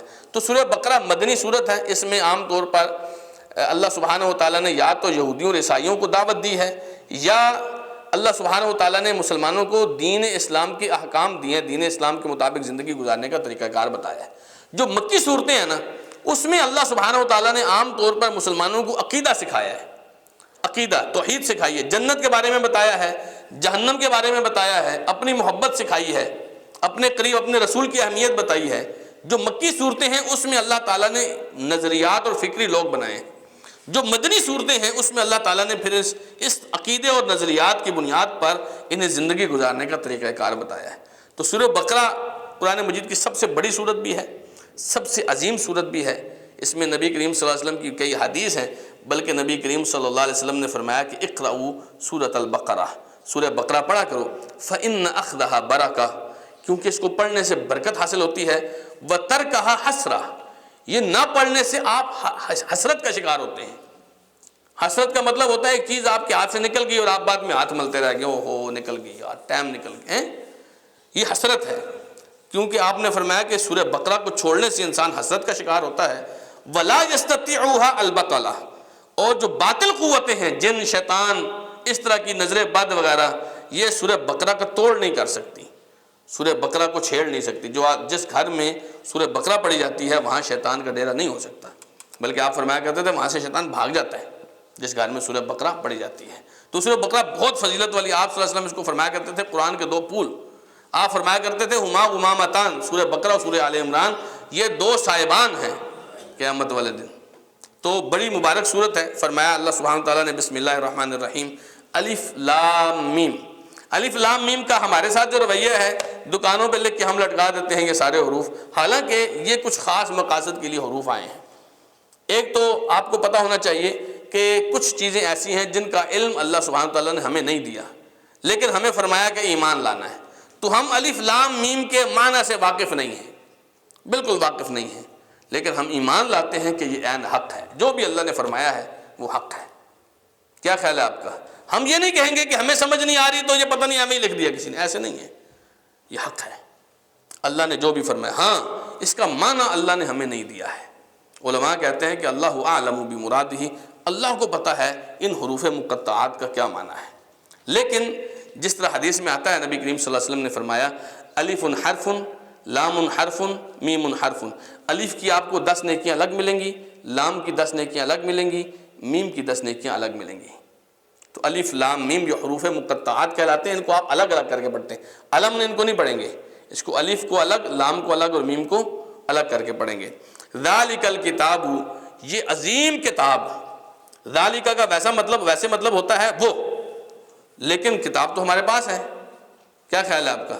قرآن تو ہمارے پاس ہے، تو اس کا کیا مطلب ہوا کہ عربی دان لوگ کہتے ہیں کہ جب یہ کے لیے وہ کا لفظ استعمال کیا جائے نا تو اس میں عظمت شامل ہوتی ہے۔ مراد یہ ہے کہ یہ عظیم کتاب، لا ریب فیہ، اس میں کوئی شک نہیں ہے، اس میں کوئی شک نہیں ہے۔ یہ اگر آپ فیہ کو دیکھیں نا تو اس کے پیچھے بھی 3 نقطے پڑے ہوئے ہیں، آگے بھی 2 نقطے پڑے ہوئے ہیں، ذرا غور سے دیکھیں۔ اس کو کہتے ہیں معانقہ، اس کو کہتے ہیں معانقہ، اس کو آپ دونوں طریقے سے پڑھ سکتے ہیں۔ دیکھیے ذرا، ذالک الکتاب لا ریب فیہ، ایسے بھی پڑھ سکتے ہیں آپ اور ایسے بھی پڑھ سکتے ہیں، فیہ ھدی للمتقین، یہ فیہ کو آپ پیچھے بھی جوڑ سکتے ہیں اور آگے بھی جوڑ سکتے ہیں۔ کیا مطلب اس کا؟ ذالک الکتاب لا ریب فیہ، یہ ایسی کتاب ہے اس میں کسی قسم کا کوئی شک نہیں ہے، ٹھیک ہے، کسی قسم کا کوئی شک نہیں۔ علماء نے کہا 2 باتیں ہیں، ایک لوگ اس بارے میں شک کرتے تھے یہ قرآن اللہ نے بھیجا بھی ہے کہ نہیں ہے، فرمایا کسی قسم کا کوئی شک نہیں ہے، یہ یقینی طور پر اللہ تعالیٰ کی کتاب ہے۔ اور دوسری بات، جو اس قرآن میں لکھا ہے، جو اس قرآن میں لکھا ہے کہ جنت ہے، جہنم ہے، آخرت ہے، تو کیا خیال ہے لوگ اس بارے میں بھی شک کرتے تھے کہ پتہ نہیں یہ سچ ہے کہ نہیں ہے، فرمایا اس کی کسی چیز میں کوئی شک کی بات نہیں ہے، اللہ نے جو فرمایا ہے وہ عین حق فرمایا ہے، شک کی گنجائش نہیں ہے۔ ھدی للمتقین، یہ متقی لوگوں کے لیے ہدایت ہے، متقی لوگ، تقوی والے لوگوں کے لیے ہدایت ہے۔ اب آگے اللہ تعالیٰ نے تقوی والے لوگوں کو ڈیفائن کیا ہے، تقوی والے لوگ کون سے ہوتے ہیں، یہ ذرا صفات گنیے، ٹوٹل 6 صفات ہیں۔ فرمایا الذین یؤمنون بالغیب، جو غیب پر ایمان لاتے ہیں۔ کئی چیزیں ایسی ہوتی ہیں نا جو ہمارے سامنے نہیں ہوتی لیکن ہم ایمان اب جنت ہم میں سے کسی نے دیکھی ہے؟ نہیں دیکھی ہے۔ کیا آپ کو 1% بھی یہ شک ہے کہ جنت ہے کہ نہیں ہے؟ جنت کے نہ ہونے کا شک ہے کوئی؟ ہمیں 100% بھی یقین ہے جنت ہے. یہ ایمان بالغیب بغیر دیکھے مانتے ہیں. جہنم کے بارے میں ڈرتے ہیں کہ نہیں ڈرتے؟ ہم بغیر دیکھے ڈرتے ہیں، حالانکہ ہم نے کبھی نہیں دیکھی. کسی نے آ کے یہ بھی نہیں بتایا سوائے محمد رسول اللہ صلی اللہ علیہ وسلم کے، کسی نے آ کر یہ نہیں بتایا میں جہنم دیکھ کے آیا ہوں ایسے ایسے. لیکن ہم مانتے ہیں یہ غیب پر ایمان. اللہ کی ذات کو کسی نے دیکھا ہے؟ لیکن ہم ڈرتے ہیں، ہم اطاعت کرتے ہیں، ہم زندگیاں لگا دیتے ہیں، ہم جان دے دیتے ہیں اللہ کے نام پر. یہ ایمان بالغیب ہے. فرمایا یہ لوگ غیب پر بھی ایمان لاتے ہیں. غیب پر ایمان لانے کا سب سے بڑا فائدہ آپ کو تقوی حاصل ہوتا ہے. سب سے بڑا، جتنا ایمان آپ کا اللہ پر غیب پر مضبوط ہوگا آپ کی زندگی اتنی زیادہ تقوی والی ہوگی. وگرنہ پتہ کیا ہوتا ہے، پولیس والا کھڑا ہے تو آدمی صحیح راستے پر جاتا ہے، پولیس والا نہیں نظر آ رہا، آدمی رونگ سائڈ سے نکل جاتا ہے. ایسے ہوتا ہے کہ نہیں ہوتا ہے؟ کیونکہ وہ سامنے کھڑا ہے نا. لیکن جب غیب کا معاملہ آئے گا نا، غیب پر آپ کو یقین ہوگا تو آپ کو پولیس والے کا ڈر نہیں ہوگا. آپ کو پتہ ہے ایک ذات ہے جس کو میں نے جواب دینا ہے. تو ایمان بالغیب کا سب سے بڑا فائدہ یہ ہے آپ کے دلوں پہ تقوی حاصل ہوتا ہے. وَيُقِيمُونَ الصَّلَاةَ اور نماز پڑھتے ہیں. وَمِمَّا رَزَقْنَاهُمْ يُنْفِقُونَ اور ہم نے جو ان کو دیا ہے اس میں سے خرچ کرتے ہیں. یہ بھی ایمان بالغیب کا نتیجہ ہے. آپ دن میں 5 وقت کیوں آگے ٹکرے مارتے ہیں؟ کس کے لیے مارتے ہیں؟ کون ہے جس کے لیے مارتے ہیں آپ؟ کبھی اس کو دیکھے آپ نے؟ لیکن نہیں، آپ اس پر ایمان رکھتے ہیں. اس کے کہنے پہ صبح نیند میں آنکھیں ملتے ملتے بھی پہنچتے ہیں. رات کو تراویحوں میں جسم بوجھل ہو جاتا ہے پھر بھی کھڑے رہتے ہیں کہ اللہ راضی ہو جائے. یہ ایمان بالغیب کا نتیجہ ہے. تو دوسری صفت کیا ہے؟ نماز کو قائم کرنا. اور تیسری صفت متقی لوگوں کی یہ ہے وَمِمَّا رَزَقْنَاهُمْ يُنْفِقُونَ اور ہم نے جو ان کو دیا ہے اس میں سے خرچ کرتے ہیں. چوتھی صفت وَالَّذِينَ يُؤْمِنُونَ بِمَا أُنزِلَ إِلَيْكَ وہ لوگ جو اس پر ایمان رکھتے ہیں جو آپ کی طرف نازل کیا گیا، یعنی قرآن اور اسلام جو نبی کریم صلی اللہ علیہ وسلم کو دیا گیا اس پر بھی ایمان رکھتے ہیں. وَمَا أُنزِلَ مِن قَبْلِكَ اور جو آپ سے پہلے نازل کیا گیا اس پر بھی ایمان رکھتے ہیں. ٹھیک ہے، یہ سورہ بقرہ کے بالکل نہ آخر میں بھی اس کی وضاحت کی گئی ہے اور پہلے پارے میں بھی اس کی وضاحت کی گئی ہے کہ یہودی کہتے تھے ہم اس پر ایمان لاتے ہیں جو ہمارے اوپر نازل ہوا، باقی کو اوپر ہم ایمان نہیں لاتے. لیکن ہم ایسے نہیں ہیں، ہم کہتے ہیں جو ہمارے اوپر نازل ہوا وہ بھی مانتے ہیں، جو ہم سے پہلے جتنی امتوں کو ملا وہ بھی ہم مانتے ہیں. وَمَا أُنزِلَ مِن قَبْلِكَ وَبِالْآخِرَةِ هُمْ يُوقِنُونَ اور آخرت پر ان کا یقین ہوتا ہے. آخرت پر جن لوگوں کا آخرت کے اوپر جتنا کمزور یقین ہوگا اتنے گناہوں میں ڈوبے ہوں گے. جتنا کمزور یقین ہوگا گناہوں میں اتنے ڈوبے ہوں گے. آخرت کے بارے میں جتنا ایمان مضبوط ہوگا، یقین مضبوط ہوگا، گناہوں سے انسان اتنا دور بھاگتا ہے. کیونکہ تقوی کہتے ہی اس کو ہیں کہ آپ اپنے رب کی فرما برداری پوری طریقے سے کریں. تو یہ 6 صفتیں ہیں: ایمان بالغیب، نماز کا قائم کرنا، اللہ کے راستے میں خرچ کرنا، رسول اللہ کی شریعت پر ایمان لانا، پہلے والی شریعتوں پر ایمان لانا اور آخرت پر یقین کرنا. یہ تقوی والے لوگوں کی صفت ہے. اگر آپ کو یہ حاصل ہو گئی ہیں تو فرمایا اولئک علی ھدی من ربہم یہ وہ لوگ ہیں جو اپنے رب کی طرف سے عظیم ہدایت پر ہیں. واولئک ھم المفلحون اور یہی وہ لوگ ہیں جو کامیاب ہوں گے. یہی وہ لوگ ہیں جو کامیاب ہوں گے. ناکامی کا درجہ ہر آدمی کا اتنا ہوتا ہے جتنا اس کا ان صفات کے اندر کمزوری ہو. نماز کے اندر کمزور دیکھیں گے آپ کو پتہ چل جائے گا یہ ناکامی کی طرف جا رہا ہے. احسان کی طرف، صدقے کے اندر کمزور دیکھیں گے آپ کو پتہ چل جائے گا یہ ناکامی کے اندر جا رہے ہیں. جو آدمی اللہ کے بارے میں یا آخرت کے بارے میں بے یقینی کی کیفیت میں ہے وہ ناکامی کی طرف جا رہا ہے. جس آدمی کی یہ 6 صفات جتنی کمزور ہوں گی اتنی ناکامی زیادہ ہوگی. یہ 6 صفات جتنی زیادہ مضبوط ہوں گی کامیابی اتنا اس کے ہاتھ لگے گی. تو یہ 6 صفات ہیں کامیابی کی، ہدایت کی، روشنی کی دلیل ہے. تو یہ 6 صفات ہیں متقی لوگوں کی. متقی کے برخلاف ہوتا ہے فاسق. اس کی ہم انشاءاللہ آگے پڑھتے ہیں کیا صفات ہیں. متقی لوگوں کے علاوہ جو دوسرا طبقہ ہے وہ ہے کافروں کا طبقہ. ان کے بارے میں تو فرمایا کہ ان الذین کفروا سواء علیہم اانذرتہم ام لم تنذرہم لا یؤمنون. وہ لوگ جو کافر ہیں ان کے لیے برابر ہے، آپ ان کو ڈرائیں یا نہ ڈرائیں وہ ایمان نہیں لائیں گے. کچھ لوگ ایسے ہوتے ہیں اور حتیٰ کہ مسلمانوں میں بھی کلمہ پڑھنے والے لوگوں میں بھی ایسے کئی لوگ ہوتے ہیں. آپ ان کو تقریریں سنائیں، آپ ان کو خطبے سنائیں، آپ ان کو قرآن سنائیں، آپ ان کو آیتیں سنائیں، آپ ان کو حدیثیں سنائیں، وہ ماننے کے لیے تیار نہیں ہے. صم بکم عمی فہم لا یرجعون یہ صفت ہوتی ہے. کیوں ایسا کیوں ہوتا ہے؟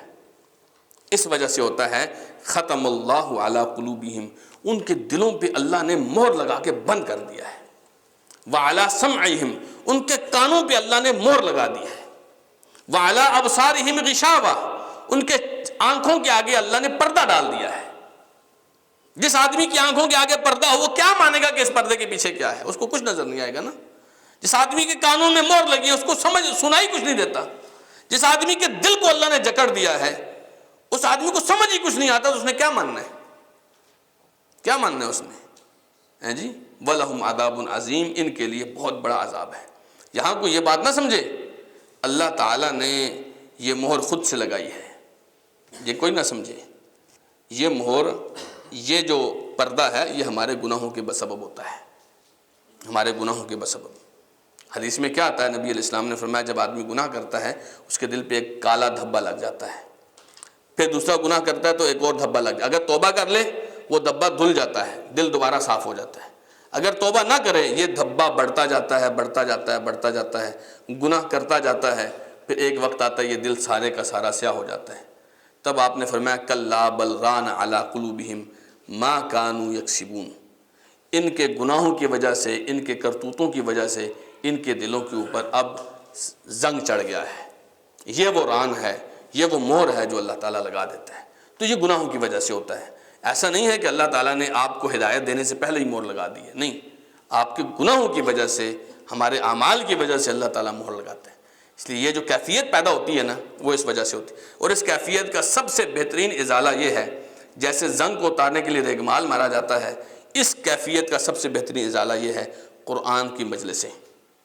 قرآن کی مجلسیں یہ زنگوں کو اتار دیتی ہیں، یہ تالوں کو توڑ دیتی ہیں، قرآن کی مجلس۔ اسی لیے دیکھیے رسول اکرم صلی اللہ علیہ وسلم نے ان لوگوں کو تنبیہ کی ہے جو 3 جمعے مسلسل چھوڑتے ہیں۔ جمعے والے دن او جی دکان پہ تھا، جمعے والے دن او جی رشتہ دار گھر میں دعوت تھی، جمعے والے دن او جی میں مارکیٹ گیا ہوا تھا۔ 3 دفعہ مسلسل اس نے جمعے چھوڑے۔ آپ نے فرمایا اس کو ڈر جانا چاہیے اللہ اگر اس کے دل پہ مہر کہیں نہ لگا دے، کیونکہ یہ جس مجلس میں آ کر اس کے دل سے زنگ اترنا تھا وہ تو آ ہی نہیں رہا، وہ تو ان مجلسوں میں آ ہی نہیں رہا۔ تو پھر کیا ہوتا ہے؟ پھر اس کے دل پہ مہر لگ جاتی ہے۔ جب آپ یہاں سے اٹھ کے جائیں گے آپ اپنے دل کی کیفیت دیکھیے گا، اور رمضان المبارک کے بعد جو دل کی کیفیت ہوتی ہے وہ بھی دیکھیے گا۔ تو یہ مہر لگتی ہے اعمال کی وجہ سے، اور اس کا ازالہ کیا ہے؟ قرآن کی مجلسیں۔ پھر فرمایا اللہ سبحانہ و تعالیٰ نے وَمِنَ النَّاسِ، اب یہ تیسرا طبقہ ہے، پہلے متقی پھر کفار، اب تیسرا طبقہ کون سا ہے؟ وَمِنَ النَّاسِ، اور لوگوں میں سے بہت سے ایسے ہیں مَن یقول، جو کہتے ہیں آمنا باللہ وبالیوم الآخر، ہم اللہ پر ایمان لائے اور آخرت پر ایمان لائے، وما ہم بمؤمنین، حالانکہ وہ مومن بالکل بھی نہیں ہوتے۔ تو دعویٰ کرنے میں اور حقیقت میں بڑا فرق ہوتا ہے۔ بہت سے لوگ اپنے آپ کو بڑا فن خان سمجھتے ہیں، مومن مسلمان سمجھتے ہیں، اللہ فرماتے ہیں حالانکہ نہیں ہوتے۔ کیوں؟ ان لوگوں کا ایمان اس قابل ہی نہیں ہوتا کہ اللہ اس کو قبول کرے۔ تو ایمان جہاں جب آپ دعویٰ کریں نا ایمان کا، اللہ تعالیٰ نے قرآن مجید میں ایک اسلوب رکھا ہے، ہاتھو برہانکم ان کنتم صادقین، اگر تم سچے ہو دلیل لو، ایمان کی دلیل چاہیے، اگر ہے آپ کے پاس تو لے آئیے۔ ویسے قرآن اور حدیث میں 2 طرح کی چیزوں کو دلیل کہا گیا ہے۔ ایک آپ نے فرمایا الصلاۃ برہان، نماز جو ہے یہ آپ کے ایمان کی انشاءاللہ قیامت والدن دلیل ہے، اور ایک آپ نے فرمایا الصدقۃ برہان، صدقہ جو ہے یہ دلیل ہے ایمان کی۔ بہت سارے لوگ دعویٰ کرتے ہیں ان ہوتے نہیں۔ ایک آدمی آیا رسول اللہ کے پاس کہنے لگا جی یا رسول اللہ سب اسلام مانوں گا بس 2 چیزیں نہیں مانوں گا۔ آپ نے فرمایا وہ کیا؟ کہنے لگا جی میں صدقہ نہیں کروں گا، میں مال نہیں دوں گا۔ آپ نے فرمایا دوسری بات، کہنے لگا میں جہاد نہیں کروں گا۔ آپ نے فرمایا کہ لا صدقۃ ولا جہاد فبم تدخل الجنہ، نہ صدقہ ہے نہ جہاد ہے تو جنت میں کیسے جائے گا؟ کیا خیال ہے؟ سمجھیں؟ نہ صدقہ ہے نہ جہاد ہے تو جنت میں کیسے؟ جنت میں جانے کے لیے کچھ ہونا چاہیے نا پاس۔ تو یہ وہ کارڈ ہے جس کے ذریعے سے آپ جنت میں جا سکتے ہیں، وگرنہ لوگ دعویٰ تو کرتے ہیں، کہتے ہیں ہم مومن ہیں، فرمایا لیکن نہیں ہوتے۔ فرمایا کہ یخادعون اللہ والذین آمنوا، یہ اللہ کو اور اہل ایمان کو دھوکہ دینے کی کوشش کرتے ہیں۔ یہ جو یخادعو کو ہوتا ہے نا، اس کا مطلب ہوتا ہے دونوں فریق ایک دوسرے کو دھوکہ دینے کی کوشش کر رہے ہوں، اس کو کہتے ہیں یخادعو، ٹھیک ہے۔ لیکن فرمایا وما یخدعون الا انفسہم، یہ دھوکہ دیتے صرف اپنے آپ کو ہیں، کوشش کر رہے ہیں کہ یہ اللہ کو دھوکہ دیں، اور اللہ تعالیٰ ان کو دھوکہ دے رہا ہے، لیکن یہ اللہ کو دھوکہ نہیں دے پاتے، یہ اپنے آپ کو ہی دھوکہ دے رہے ہیں۔ یخادعون اللہ وہو خادعوہم، یہ اللہ کو دھوکہ دیتے ہیں حالانکہ اللہ ان کو دھوکہ دے رہے ہیں۔ جب آپ اللہ اور اہل ایمان کو دھوکہ دیتے ہیں نا، اللہ اور اہل ایمان کو کوئی دھوکہ نہیں دے سکتا، یہ دھوکہ اپنے آپ کو لوگ دیتے ہیں۔ فرمایا کہ وما یشعرون، لیکن پتہ بھی نہیں ہے ان کو پتہ بھی نہیں ہے کہ دھوکہ کھا رہے ہیں. دعوے کر رہے ہیں ایمان کے، اسلام کے، بڑے فن خان بنے ہوئے، ہم ایسے، لیکن بیچ میں دھوکہ کھا رہے ہیں اور پتہ بھی نہیں چل رہا. فی قلوبہم مرض، اصل مسئلہ یہ ہے ان کے دل بیمار ہیں. فزادہم اللہ مرضا، پھر ان کے ان کرتوتوں کی وجہ سے یہ جو دھوکہ دہی کر رہے ہیں. دیکھیے، ایک ہے آدمی گناہ کی اس کو عادت ہے، یا گناہ کی آدمی کے اندر خواہش ہے. کسی کے دل میں زنا کی خواہش ہوتی ہے، کسی کے دل میں چوری کی خواہش ہوتی ہے، مال کی خواہش ہوتی ہے، خواہشیں ہوتی ہیں نا. ایک یہ ہے کہ آپ ان خواہشوں کے بعد اہل ایمان کو گزند پہنچائیں، دھوکہ پہنچائیں. جب گناہ کی خواہش اتنی زیادہ نقصان نہیں ہے، ہم میں سے ہر کوئی گناہوں کی طرف مائل رہتا ہے، اگر اللہ کی توفیق نہ ہو تو بچ کوئی بھی نہیں سکتا، مائل رہتا ہے، دل کرتا ہے. لیکن یہ ایمان ہوتا ہے جو آپ کو وہاں سے بچاتا ہے. لیکن دوسری بات یہ ہے کہ آپ کی گناہوں کی خواہش بھی ہو اور ساتھ نیک لوگوں کا تمسخر بھی اڑائیں، مذاق بھی اڑائیں، نیک لوگوں کو برا بھی کریں، نیک لوگوں کی توہین بھی کریں. اب اس وجہ سے اللہ فرماتا ہے فزادہم اللہ مرضا، اللہ ان کی بیماری کو اور بڑھا دیتا ہے. جب آپ دیکھیے، ایک ہے آپ غلط ہیں، چلے گا کوئی بات نہیں، ہم سب میں غلطیاں ہیں، ٹھیک ہے نا. ایک یہ آپ صحیح لوگوں کو، متقی لوگوں کو، اللہ کے ولیوں کو برا کہنا شروع کر دیں، یہ نہیں چلے گا، یہ بات اللہ نہیں مانتا. تب کیا کرتا ہے اللہ تعالیٰ؟ دلوں کو موڑ دیتا ہے، دلوں پہ مہر لگ جاتی ہے، اللہ دلوں کو اور بیمار کر دیتا ہے. آپ دیکھ لیں سوشل میڈیا پہ، ٹی وی پہ بہت سارے ایسے لوگ ہیں بدبخت قسم کے، جن کا ایک ہی ٹارگٹ ہوتا ہے علماء کو، دینداروں کو رگڑنا ہے، بس رگڑنا ہے. ان لوگوں کو توفیق نہیں ملتی ہے، یاد رکھیے. اللہ تعالیٰ ہمیں محفوظ رکھے. فرمایا کہ وَلَهُمْ عَذَابٌ عَلِيمٌ، ان لوگوں کے لیے دردناک عذاب ہے، بِمَا كَانُوا يَكْذِبُونَ، اس بدلے میں جو یہ جھوٹ بولتے ہیں. یہ اپنا جو جھوٹا دعویٰ کرتے ہیں، مسلمانوں کے ساتھ جھوٹا رویہ رکھا ہوا ہے انہوں نے، سامنے مسلمان ہیں، بیچ میں یہ مسلمانوں کے خلاف ہیں، یہ ان کے جھوٹ کی وجہ سے ان کے لیے دردناک عذاب ہے. وَإِذَا قِيلَ لَهُمْ لَا تُفْسِدُوا فِي الْأَرْضِ، اگر کوئی ان سے کہے نا کہ زمین میں فساد مت مچاؤ، قَالُوا إِنَّمَا نَحْنُ مُصْلِحُونَ، کہتے ہیں ہم تو اصلاح کر رہے ہیں. آپ کو اکثر لوگ ایسے ہی ملیں گے، حتیٰ کہ ٹی وی شو میں کئی ایسی بھی خواتین بیٹھی ہوتی ہیں جو لوگوں کے گھر کے طلاق کے مسائل حل کرنے کی کوشش کر رہی ہوتی ہیں، خود 6 طلاقیں حاصل کی ہوتی ہیں انہوں نے، سوچ رہی ہوتی ہیں ہم معاشرے کی اصلاح کریں گے. ہیں جی، آپ ان بدبختوں سے کہیں کہ فساد نہ بچاؤ، دین کو خراب مت کرو. یہ ابھی پچھلے دنوں ایک آنٹیوں نے کوئی عورت مارچ کیا تھا، ہیں جی، ان کو لگتا ہے ہم اصلاح کر رہے ہیں، حالانکہ یہ آپ کے گھروں کو برباد کر رہے ہیں. اور منافق کا ہمیشہ یہ دعویٰ ہوتا ہے وہ اصلاح کر رہا ہے، منافق ہمیشہ یہ سوچتا ہے وہ اصلاح کر رہا ہے، لیکن برباد کر رہا ہے. فرمایا کہ الا انہم ہم المفسدون، فرمایا سنو، یہی لوگ فساد مچا رہے ہیں، ولکن لا یشعرون، لیکن انہیں سمجھ بھی نہیں آ رہی، سمجھ بھی نہیں آ رہی. یہ لوگ فساد، دنیا میں جتنا فساد ہے وہ ان کی وجہ سے، اصلاح کے دعوے دار ہیں جو فساد کر رہے ہیں. وَإِذَا قِيلَ لَهُمْ آمِنُوا كَمَا آمَنَ النَّاسِ، جب ان سے کہا جائے کہ ایمان لاؤ جیسے لوگ ایمان لائے. لوگوں سے مراد یہاں پر اہل ایمان ہیں. جب منافقوں سے، طاہر بھائی، جب منافقوں سے کہا جاتا ہے نا کہ ان اہل ایمان کی طرح ایمان لاؤ، تو پتہ کیا کہتے ہیں؟ قالو، کہتے ہیں انؤمن کما آمن السفہاء، ہم ان بے وقوفوں کی طرح ایمان لائیں. ان کو جب دکھایا جاتا ہے نا ابو بکر کی طرح، عمر کی طرح، عثمان کی طرح، علی کی طرح، طلحہ کی طرح، زبیر کی طرح، حسن حسین کی طرح کا ایمان لاؤ، تو کہتے ہیں ہم بے وقوفوں کی طرح ایمان لائیں. انہیں لگتا تھا کہ صحابہ کرام بے وقوف ہیں، جو نبی علیہ السلام 313 کو 1000 کے مقابلے میں لے کے چلے گئے تو لڑ پڑے ہیں. ان کو لگتا تھا یہ کوئی بے وقوفی ہے. نبی علیہ السلام نے رات کے 12 بجے آ کے اگر عشاء کی نماز پڑھائی ہے تو کہتے ہیں یہ تو بے وقوفی ہے. ان کو لگتا ہے کہ نبی کریم صلی اللہ علیہ وسلم کی آنکھیں بند کر کے اتباع کرنا یہ بے وقوفی ہے. تو فرمایا کہ الا انہم ہم السفہاء، فرمایا سنو، بے وقوف یہ خود لوگ ہیں. نبی کے صحابہ بے وقوف نہیں ہیں، وہ تو رسول اللہ کے متبع ہیں، وہ تو جنت کے حریث ہیں، وہ تو اللہ کے محبوب ہیں. بے وقوف یہ خود ہیں. ولکن لا يعلمون، لیکن بے وقوفی کی انتہا یہ ہے کہ ان کو پتہ بھی نہیں ہے کہ یہ بے وقوف ہے. پاگل آدمی نے بھی کبھی کہا کہ میں پاگل ہوں، بے وقوف نے کبھی مانا کہ میں بے وقوف ہوں. فرمایا کہ حالانکہ بے وقوف یہ خود لوگ ہیں. آگے فرمایا اللہ سبحانہ وتعالیٰ نے وَإِذَا لَقُوا الَّذِينَ آمَنُوا، جب ان کی ملاقات ہوتی ہے نا ایمان والوں کے ساتھ، قالوا آمنا، تو کہتے ہیں ہم ایمان والے ہیں. وَإِذَا خَلَوْا إِلَىٰ شَيَاطِينِهِمْ، جب اپنے شیطانوں کے پاس جاتے ہیں، شیطانوں سے مراد یہودی ہیں، مشرک ہیں، تو جب یہ منافق لوگ یہودیوں مشرکوں کے پاس جاتے ہیں قالوا انا معکم، تو وہاں جا کے کہتے ہیں ہم تو تمہارے ساتھ ہیں۔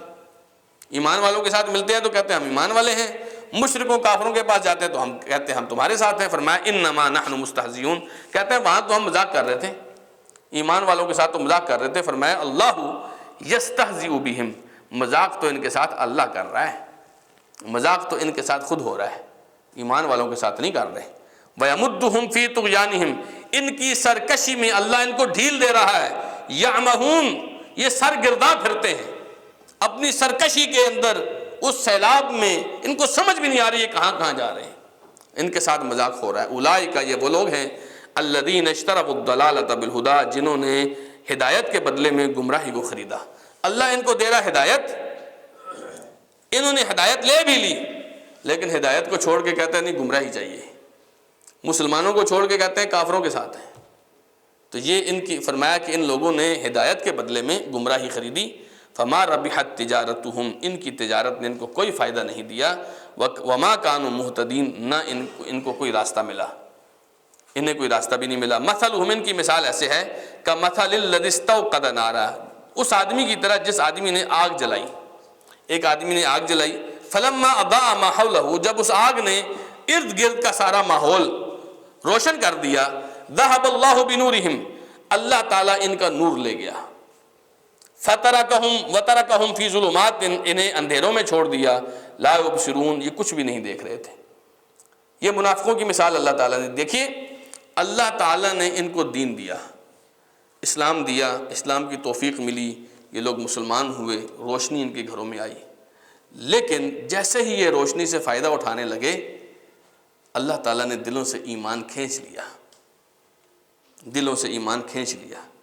اب یہ اپنے آپ کو سمجھ رہے ہیں کہ ہم ٹھیک ہیں، لیکن حالانکہ فرمایا یہ لوگ اندھیروں میں ہیں، ان کو نظر کچھ بھی نہیں آ رہا۔ تو منافقوں کے بارے میں آپ دیکھیے، مسلمانوں کے بارے میں 5 آیات تھیں، کافروں کے بارے میں 2 آیات تھیں، منافقوں کے بارے میں اللہ نے 13 آیتیں نازل فرمائی ہیں۔ جانتے ہیں کیوں؟ یہ دوست نما دشمن ہوتے ہیں، یہ دھوکے میں پڑے لوگ ہوتے ہیں، اور ہم میں سے بھی اکثر ان جیسے ہوتے ہیں، اس لیے زیادہ واضح کیا کہ منافقوں کا معاملہ کیا ہے۔ اس لیے فرمایا اللہ سبحانہ و تعالیٰ نے سمن، یہ بالکل بہرے ہیں، کچھ سنائی نہیں دیتا ان کو، بکمن، بالکل گنگے ہیں، کچھ کہہ بھی نہیں پاتے، عمیٌ، بالکل اندھے ہیں، کچھ نظر بھی نہیں آ رہا، فہم لا یرجعون، یہ صحیح راستے کی طرف دوبارہ واپس نہیں آ سکتے۔ او کصیب من السماء، ایک اور مثال اللہ تعالیٰ نے دی، جیسے آسمان سے بارش تھی، فیہ ظلمات ورعد وبرق، اس بارش میں اندھیرے بھی تھے، اس بارش میں بجلی بھی تھی، کڑک بھی تھی، اور اس میں بجلی بھی تھی۔ یجعلون اصابعہم فی آذانہم، یہ اپنے کانوں میں اپنی انگلیاں ٹھونس لیتے ہیں، من الصواعق، گرج کی وجہ سے، جب بادل تاریکی چھا جاتی ہے نا، کالے بادل، اور پھر ان کے اندر جو گرج چمک ہوتی ہے تو کافروں کے دل کانپنے لگتے ہیں، یہ اپنی کانوں میں انگلیاں ٹھونس لیتے ہیں، ڈرتے ہیں۔ کس وجہ سے؟ حذر الموت، موت کے ڈر کی وجہ سے۔ واللہ محیط بالکافرین، حالانکہ یہ اللہ سے ڈر کر، موت سے بھاگ کر یہ کہاں جائیں گے؟ اللہ نے تو ان کو چاروں طرف سے گھیرا ہوا ہے، یہ اللہ سے بھاگ تو نہیں سکتے، کانوں میں انگلیاں دے کے کوئی بچ تو نہیں سکتے۔ فرمایا یکاد البرق یخطف ابصارہم، عین ممکن ہے کہ یہ بجلی ان کی آنکھوں کو اچک لے، ایسا بھی ہو سکتا ہے، لیکن یہ کیا ہے؟ کلما اضاء لہم، جب بجلی چمکتی ہے، مشوا فیہ، تو اس کی روشنی میں چلتے ہیں، وَإِذَا أَظْلَمَ عَلَيْهِمْ قَامُوا، اور جب بجلی نہیں چمکتی، اندھیرا ہوتا ہے تو کھڑے ہو جاتے ہیں، پھر چلنے کی ان کے اندر ہمت نہیں ہوتی۔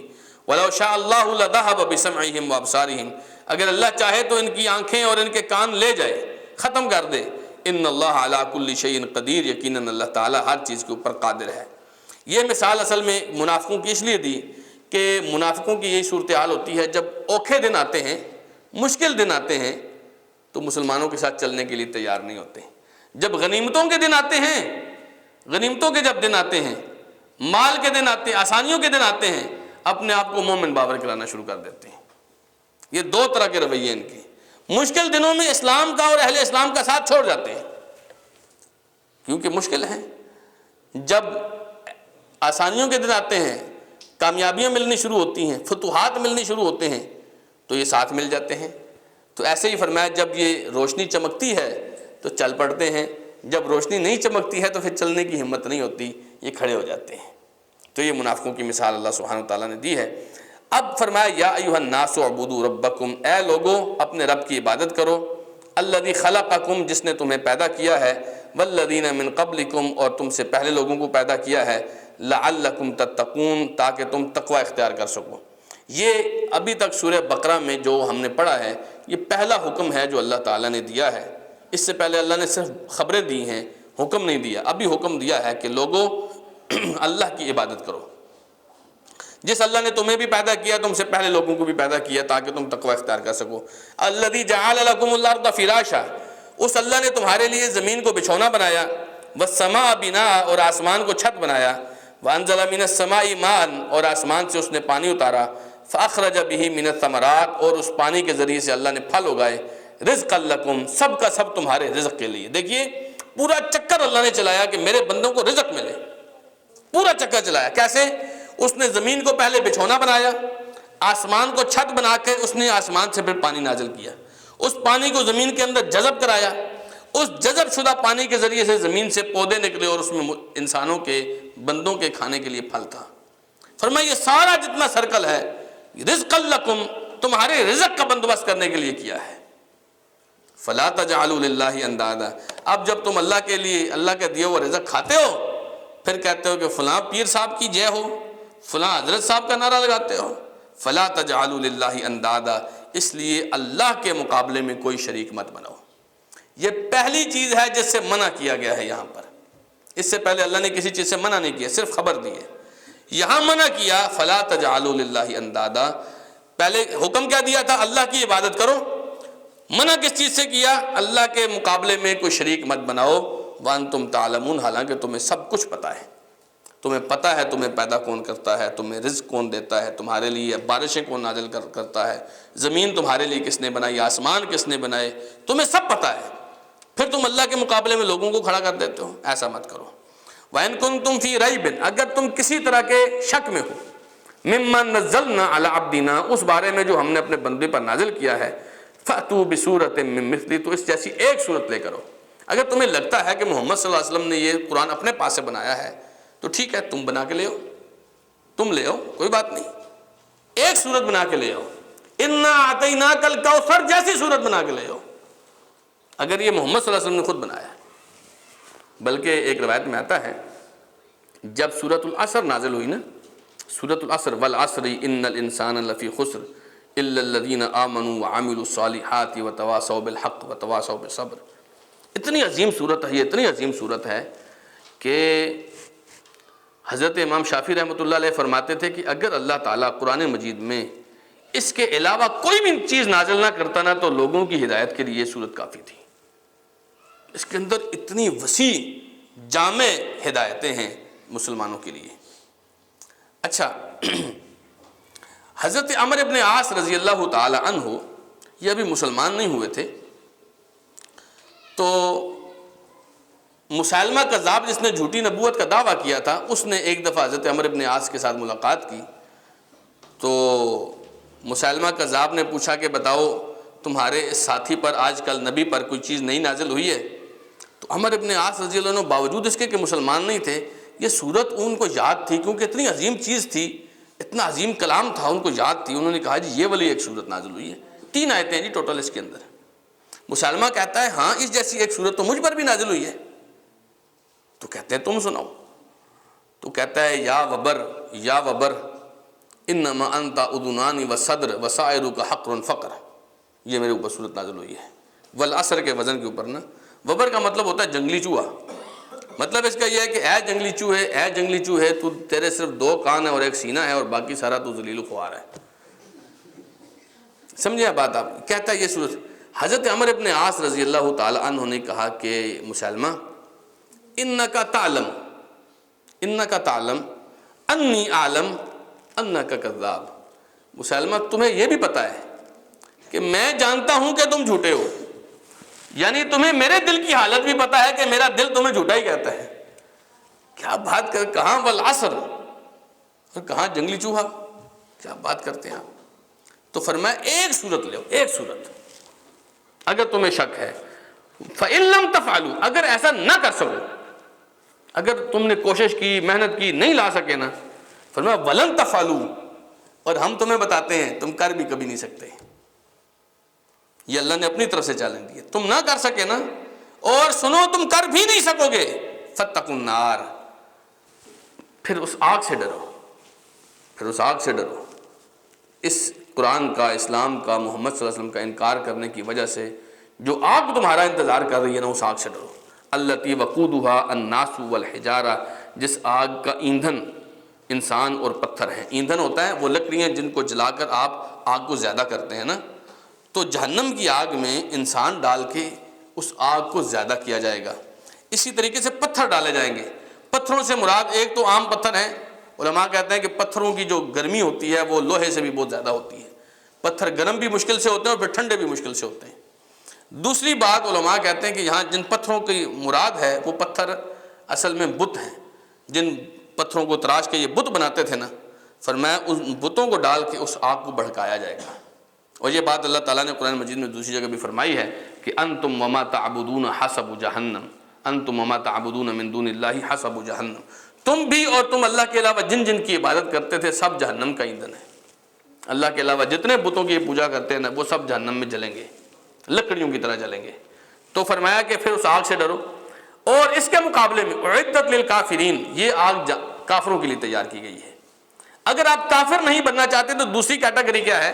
وَبَشِّرِ الَّذِينَ آمَنُوا وَعَمِلُوا الصَّالِحَاتِ، ایمان والوں کو اور نیک عمل کرنے والوں کو خوشخبری دیجیے. ان لہم جنات تجری من تحتها الانہار، کہ ان کے لیے جنتیں ہیں جن کے نیچے نہریں بہتی ہیں. کلما رزقوا منها من ثمرۃ، جب کبھی بھی انہیں وہاں سے کوئی پھل دیا جائے گا، رزقاً، رزق کے طور پر، قالوا هذا الذي رزقنا من قبل، جب ان کو پھل ملے گا تو کہیں گے یہ تو ہمیں پہلے بھی ملتا تھا، پہلے بھی ہمیں دیا گیا تھا. وَأُوتُوا بِهِ مُتَشَابِهًا، وہاں ان کو ملتا جلتا پھل دیا جائے گا. علماء کہتے ہیں کہ اصل میں وہاں جو پھل ملیں گے، سیب، انار، انگور، شکل ان کی ہمارے پھلوں کی طرح ہوگی. تو جو ہاتھ میں پکڑنے والا ہوگا نا یہ کہے گا یہ تو ہم نے پہلے بھی کھائے ہیں، لیکن جب کھائے گا تو اس کو پتہ چلے گا کہ دنیا اور جنت میں کتنا فرق ہے. نبی علیہ السلام نے فرمایا کہ فیہا ما لا عین رأت ولا اذن سمعت ولا خطر علی قلب بشر، جنت میں تو ایسا کچھ ہے کہ آپ کے کانوں نے سنا بھی نہیں ہوگا اس کے بارے میں، آپ کی آنکھ دیکھ بھی نہیں سکتی، ایسا کچھ جنت میں اللہ نے بنایا ہے. آپ کے دل میں تصور بھی نہیں آ سکتا، آپ کے دل میں کچھ سوچ بھی نہیں آ سکتی کہ کیسی جنت ہوگی. ایسا کچھ اللہ تعالیٰ نے بنایا ہے. فرمایا کہ دوسری کیٹیگری وہ ہے جو ایمان والے ہیں، ان کے لیے اللہ نے جنتیں بنائی ہیں، جنتوں میں پھل ہیں، پھل دیے جائیں گے تو سوچیں گے کہ ہمیں دیے گئے ہیں، لیکن کھانے میں ایسے نہیں ہوں گے. وَلَهُمْ فِيهَا أَزْوَاجٌ مُطَهَّرَةٌ، اور ان لوگوں کو وہاں پر پاک ترین بیویاں ملیں گی. وَهُمْ فِيهَا خَالِدُونَ، اور وہ ہمیشہ ان جنتوں میں رہیں گے، ہمیشہ رہیں گے. دنیا میں تو ہوتا ہے نا، آپ کو اگر فرعون جیسا بادشاہ بھی دیکھیں، آپ کتنا بڑا بادشاہ اپنے آپ کو کہتا تھا، مر گیا نا، دنیا کسی کی بھی نہیں ہوتی. دنیا میں آپ آج ہیں کل نہیں ہیں، لیکن جنت میں ایسے ہوگا آپ کی موت کو مار دیا جائے گا. موت کو حدیث میں آتا ہے، رسول اللہ صلی اللہ علیہ وسلم نے فرمایا ایک دمبے کی صورت میں ایک دمبے کو لایا جائے گا جنت اور جہنم کے بیچ میں، اور جنتیوں کو کہا جائے گا کہ جنتیوں اس کو پہچانتے ہو؟ جنتی کہیں گے یہ تو موت ہے. جہنمیوں سے پوچھا جائے گا اس کو پہچانتے ہو؟ وہ کہیں گے یہ تو موت ہے. پھر فرمایا اس موت کو ذبح کر دیا جائے گا، اور جنتیوں سے کہا جائے گا یا اہل الجنہ خلود لا موت، اہل جنت اب ہمیشہ ہمیشہ یہیں پر، اب موت نہیں آئے گی.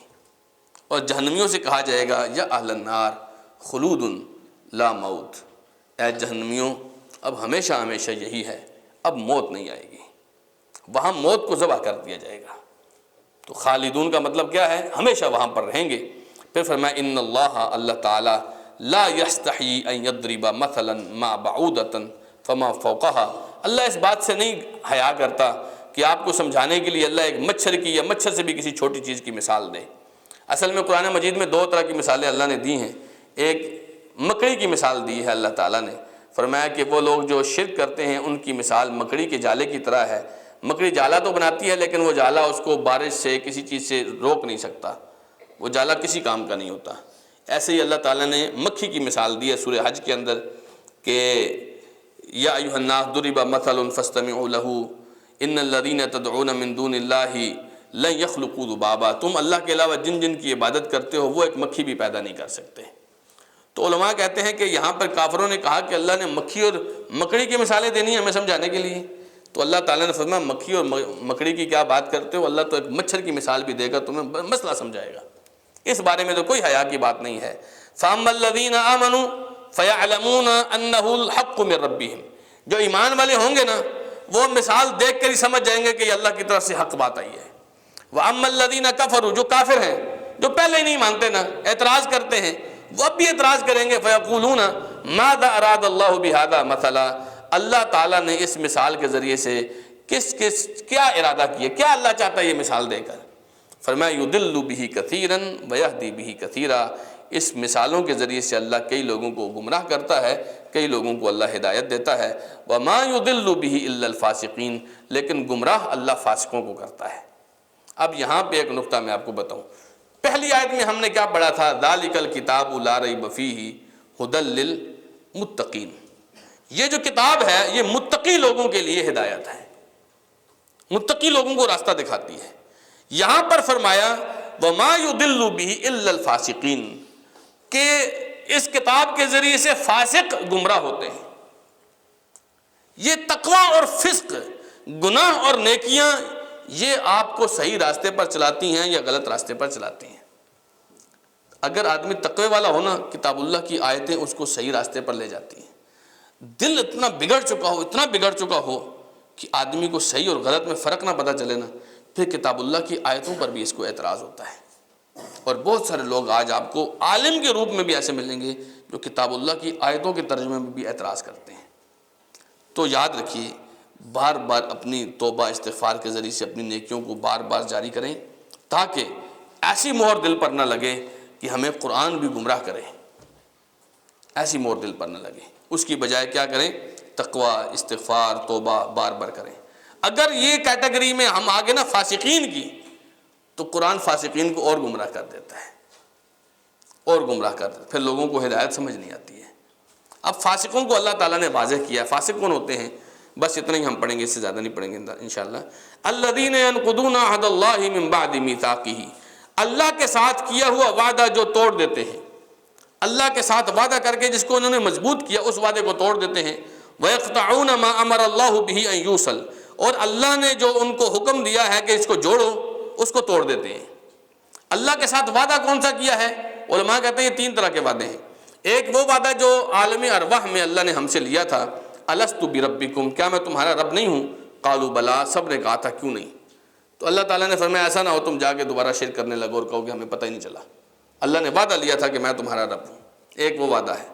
دوسرا وعدہ اللہ تعالیٰ نے بنی اسرائیل سے لیا تھا کہ جب تمہیں میں بنی اسرائیل کے لوگوں کو فرمایا تھا تم نے نیک کام کرنے ہیں، نمازیں پڑھنی ہیں، اپنے لوگوں کو قتل نہیں کرنا، اپنے لوگوں کو گھروں سے نکالنا نہیں ہے، پھر بھی انہوں نے ان وعدے کی خلاف ورزی کی۔ یہ دوسرا وعدہ ہے۔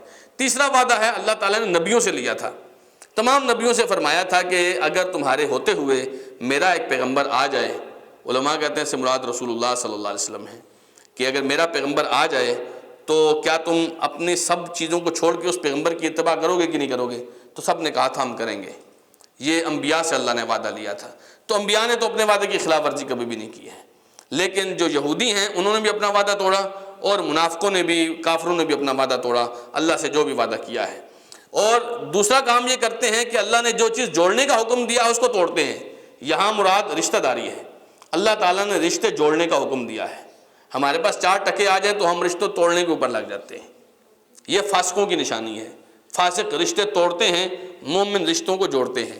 فرمایا وَيُفْسِدُونَ فِي الْأَرْضِ، اور زمین میں فساد بچاتے ہیں۔ یہ فاسق لوگ ہوتے ہیں، زمین میں خرابیاں کرتے ہیں، لوگوں کے ساتھ چغلیاں غیبتیں کرتے ہیں، لوگوں کی لگائی بجھائی کرتے ہیں، لڑائیاں کراتے ہیں، فساد مچاتے ہیں۔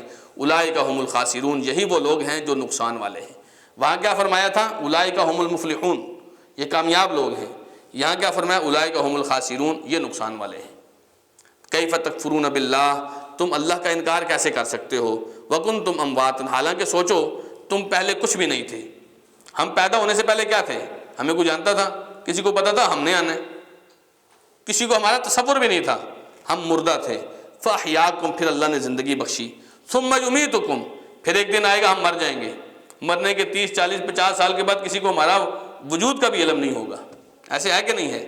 ہمارے پردادے کون تھے ہمیں پتہ ہی نہیں ہے، گئے نا وہ.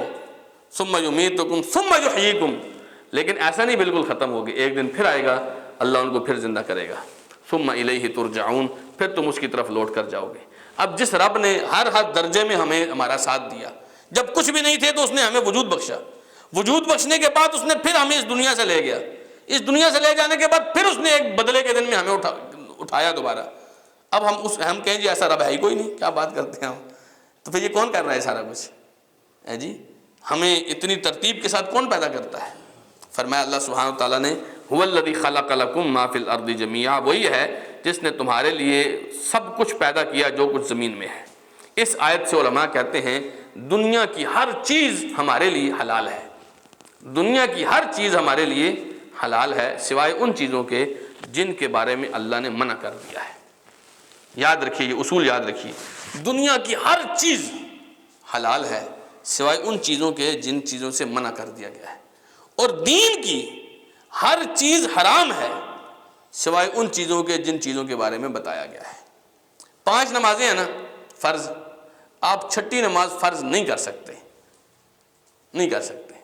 نفلوں کا بتایا، تہجد پڑھ لو، اشراق پڑھ لو، چاشت پڑھ لو، بتایا نا، لیکن ہم کچھ شامل نہیں کر سکتے. فجر کی 2 رکعتیں ہیں، تیسری رکعت ہم نہیں پڑھ سکتے، حرام ہے، کیونکہ ہمیں 2 بتائی ہیں. تو دین کے کسی معاملے میں ہم اپنی طرف سے کچھ نہیں کر سکتے جب تک اللہ اس کا رسول نہیں بتائے گا. اور دنیا کی کوئی چیز کوئی مفتی ہمارے لیے کوئی چیز حرام نہیں کر سکتا جب تک اللہ اس کے رسول نے حرام نہیں کی. بات سمجھے کہ نہیں سمجھے؟ تو یہ فرق ہے. دنیا کی ہر چیز فرمایا تمہارے لیے بنائی ہمارے لیے اللہ نے. ہاں کچھ بتا دیا، سود نہیں کھانا تم نے، سودی کاروبار نہیں کرنا تم نے، رشوت نہیں لینی تم نے، مسلمان کا مال غیر طریقے سے ظلماً ہڑپ نہیں کرنا تم نے سور نہیں کھانا، حالانکہ اللہ نے بنایا ہے، لیکن سور نہیں کھانا، کتا نہیں کھانا بتا دیا اللہ نے، کوا نہیں کھانا بتا دیا اللہ نے، کوے کے ساتھ چڑیا کھا لو، کوئی مسئلے کی بات نہیں ہے. تو یہ اللہ تعالیٰ نے ہمارے لیے کچھ چیزیں حلال کی ہیں، کچھ چیزیں حرام کی ہیں. اللہ کا شکر ہے جس نے ہمارے لیے حلال چیزیں حلال کی ہیں اور ناپاک چیزیں پلید چیزوں سے ہمیں منع کیا ہے. ثم استوى الى السماء، جب زمین کو اللہ نے بنایا تو پھر آسمان کی طرف ارادہ کیا. فسواهن 7 سماوات، پھر 7 آسمانوں کو اللہ نے بڑی ترتیب کے ساتھ بنایا. وهو بكل شيء عليم، اور ایسا نہیں کہ صرف بنا کے بھول گیا، بلکہ وہ ہر چیز کے بارے میں جانتا ہے، وہ ہمیں بھی جانتا ہے اور آسمان کی مخلوقات کو بھی جانتا ہے. اللہ سبحانہ و تعالی ہمیں سوچنے سمجھنے کو عمل کرنے کی توفیق عطا فرمائے. آج 3 رکوع ہم نے پڑھے، اللہ نے توفیق دی تو کل اس سے آگے پڑھیں گے. بارک اللہ فیکم، جزاکم اللہ خیرا، وآخر دعوانا ان الحمد للہ رب العالمین.